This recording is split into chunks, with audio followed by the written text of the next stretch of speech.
Ben Cusack here from Bullet Point, just talking about the R&D Tax Incentive and the ATO's requirement for timekeeping. Let's have a look at some of the options you have for recording your time. If we look at what the ATO want regards to salary expenditure, they say the most accurate and effective method of allocating time is to maintain timesheets, but they also say that it may not always be practical for you to retain timesheets. So basically what they're saying is that you need to keep timesheets, but we understand that it's not absolute. So it may be unreasonable to keep detailed timesheets for staff. So while they're not mandating it, if they came and asked you, show me your evidence to support your time, you need to have very good records to support that. And in essence, timesheets is the best mechanism to do that. I consider probably a poor timesheet, but it's a timesheet nonetheless. So here we have the person's name, we have the fact that there's their job title, and we've got the months, we've got the number of total days available to work during that month, and then we've allocated how many R&D days that they have undertaken, and there's the percent of their time. So a quick description about their R&D. Now, this is probably not the best form of record keeping. So it only records the general nature of R&D. The description of R&D is not actually detailed, and the activities are not linked to the supporting or core activities. So I would only use this as a secondary form of evidence if you've got stronger evidence elsewhere that you can get if required. So here's another way that you could do it is in your assumptions. So you have the number of working days in the year, that's the same. And then you actually put in your R&D activity. So what is a core and what is supporting, and then a bit more description about that. Now this can happen at the end of the year. That's fine. And then we have the staff name and what their title is. So having their title and a job description helps inform more about, I guess, how much time they should be on R&D. If their title was salesperson, then you're not going to be expecting 90% of their time is going to be on R&D.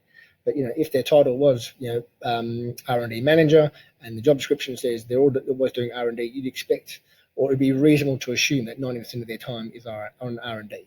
We just need to be able to support it. So another way to look at doing timesheets is, once again, by the month, how many hours, and then allocating that time over core and supporting activities. That's getting better, but it lacks detail about what specifically was done. You're just sort of spreading the hours over a greater sort of allocation of core and supporting. So what we want is more the detailed activity of what was going on. So once again, if you've got stronger forms of our timesheets that you could go and look into and find this information, that's good. This is more of a summary. What I consider a great timekeeping method is, let's look at a week. So the ATO want contemporaneous records. So that means records kept at the time and recorded at the time. Really, they want daily timesheets, but here is one if you did on a weekly basis. So 1st of July to the 5th of July, that's 1 week. And they had 28 hours of R&D and 10 hours of other. And then we had a detailed description of what they actually underdid, or what they did. And so there we are for the whole year. At the end of the week, someone goes and fills in their time, looks at what they did that week. That's contemporaneous. So the only thing that this doesn't have is the link to core and supporting activities. So that, once again, can be done at the end of the year, once we've sort of allocated what the experiments were for the year. Now, the way to make this stronger is to capture, in more of a sample. So let's look at a very detailed 1 month, or even 1 week, what they actually did, and record in detail every hour, like say taking photos, emails, reports, meetings, minutes, any emails, and getting a greater level of detail around that week, and then seeing what that reflects the whole year of activity.